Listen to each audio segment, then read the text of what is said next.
Hi, welcome back to our YouTube page. This is Mark here at Northcomm Technologies. Today's video is to show you some new equipment and some new products that we have to offer. On the rack here you can see a bunch of stuff going on. Most notably, we have a CAT 1000 repeater controller. We have a Motorola CDM 1250 radio mounted in this black 19-inch rack mount. And of course, as always, we have the Motorola Quantar repeater platform.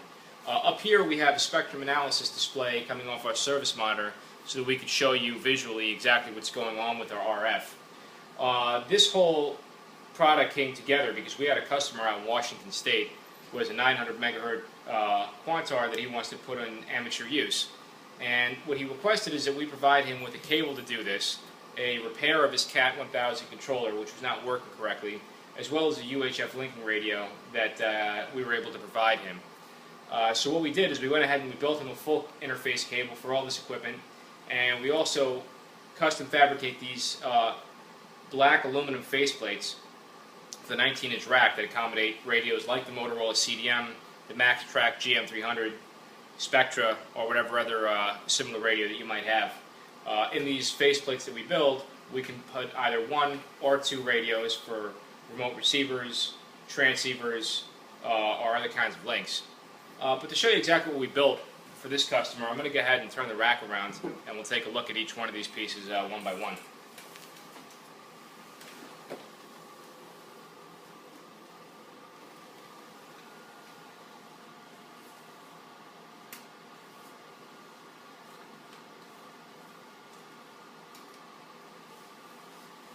So you can see that we have a couple things going on here, but really this is not as complicated as it looks. The black harness here is the Northcomm Technologies interface cable, and that has three major points of connection. Point 1 is the controller, point 2 is the repeater, and in this case point 3 is the UHF linking radio. A fourth connection point is power for the controller. Power in this case was taken off of J31, brought up to a 2.5mm connector for this customer, and used to power the CAT controller. We should note, however, that the CDM 1250 radio, and for that matter any linking radio that we'd be providing you, cannot be powered off the back of the Quantar. Because this is a display, we have a small benchtop DC supply just sitting right up here, giving power to the CDM. Of course, if this was a permanent installation or we were selling you an entire rack like this, we'd provide you with a rack mount supply to achieve that.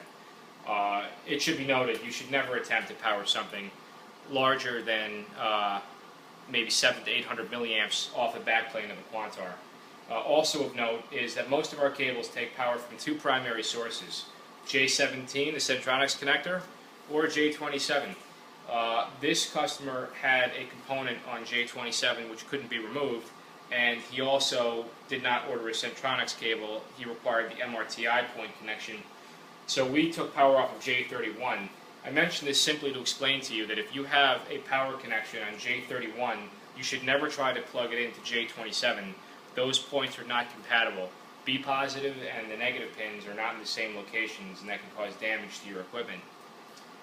Like all of our cables, it incorporates the heavy braided sleeving, the RFI suppression bead required by Motorola for components connected to the station backplane, Amphenol HDP series fully shielded connectors all around, and all of our cables use UL listed communications grade cable which is shielded and has a drain wire. And before we turn this back around, let me just go ahead and point out some of the special features here. To connect to our linking radio, we use a 16-pin Walrus connector, which is only pluggable in one direction. It integrates push-to-talk, transmit and receive audio, carrier-operated relay, and if you program the CDM, even PL detect.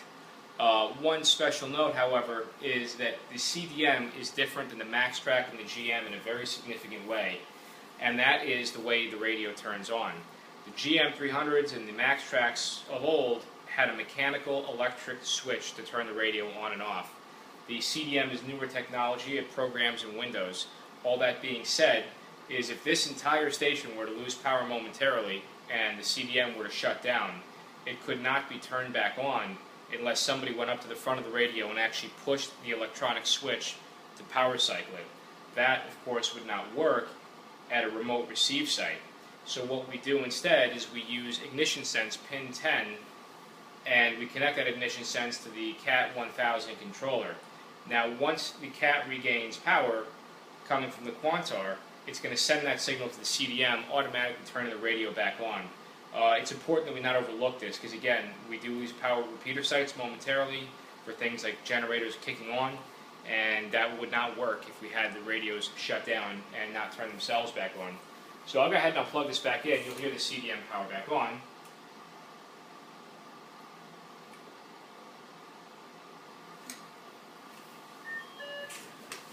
And I'll turn everything around and we can see what we have going on in the front.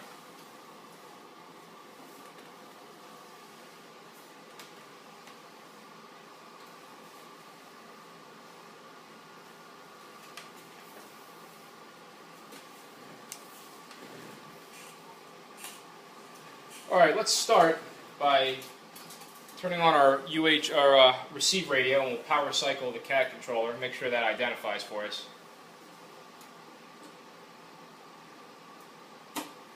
CAT 1000, version 4.04 and 2.00. This is the W7IF repeater.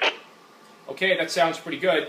What you can see on the screen is the signal and the deviation of the controller, the audio levels of those having already been set by us here at the shop.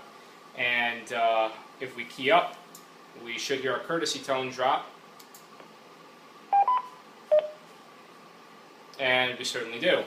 So as we key up, we see that receiver 1 is active. We see that PA is on, which means we're transmitting.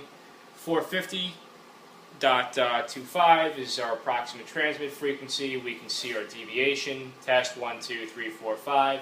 Certainly not exceeding that 5 kilohertz FCC requirement. And everything seems to be working fairly well. Now, that's easy enough to do, but what this customer required was, of course, the remote linking radio. And he wanted that so that should there be an issue, he could shut his 900 repeater down from his UHF link frequency. So what we've done is we've programmed the CAT controller to accept the link receiver, and we've enabled that link receiver to communicate with the CAT so that it shuts down the Quantar should there be an issue on the 900 receive channel. And the way this works is if we key up on the UHF link, you'll see that we have an RSSI indicator, full scale, because the antenna is right here. We have a receive light indicating the radio is receiving. If we turn the volume up, you'll hear my voice. 1, 2, 3, 4, 5. Test 1, 2, 1, 2, 3. But what we're not seeing is we do not have the PA transmitting, and we don't have receiver 1 is active. However, that audio is still making it into the CAT. And the reason we want that is because let's go ahead and we're going to disable our Quantar. So here is our, well, in this case it's UHF, but here is our 900 radio, let's say, on our receiver channel for the repeater. I'll key up. Helps when you turn it on. And there we go. Our PA is active and our receiver is active. And let me dekey. I'll just throw this up here. Now let me go into the UHF link and shut this repeater down.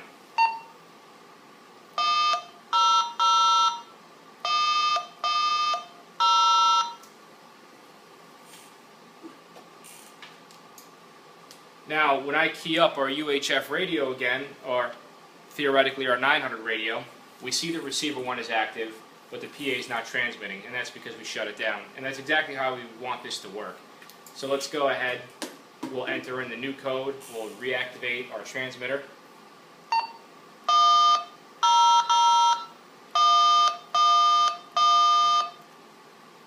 Give that a second to process. And there we go. We can see ourselves on the spectrum analyzer. We can see that the PA is operating again, and we have remote control over our station.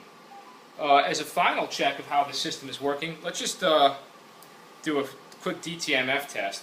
And there's two ways to do a DTMF test on a CAT 1000. One is the traditional DTMF test code, which I don't have available to me right now. And the other way is send it a command and see how it responds. So just check the time. The time is 5:43 p.m. Alright, and there we go. It says the time is 5:43 p.m. Entered the code of 400 into the CAT 1000, and everything seems to be working very well. So that was the integration that we did for our friend W7IF, and he'll be receiving this in about another couple of days once we finish a few programming notes. But just bear in mind that should you require something similar, we could provide you with the exact same setup, something custom made to your own specifications, or any one of these components are in fact an entire repeater rack. No job, as we say, is too big or too small, and we're happy to entertain any thoughts that you might have. So if you're interested in any of these products that you've seen in our videos, or you have questions about how we could help you integrate a solution for you, check us out at repeatercables.com.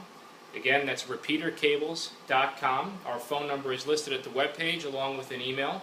We're open 7 days a week, so feel free to give us a call, and we're happy to help you with anything. Again, we have another video featuring an SCOM and a Centronics cable. So check that out as well, and you can see some of the new stuff that we're doing here. Thanks again for watching. We hope to hear from you.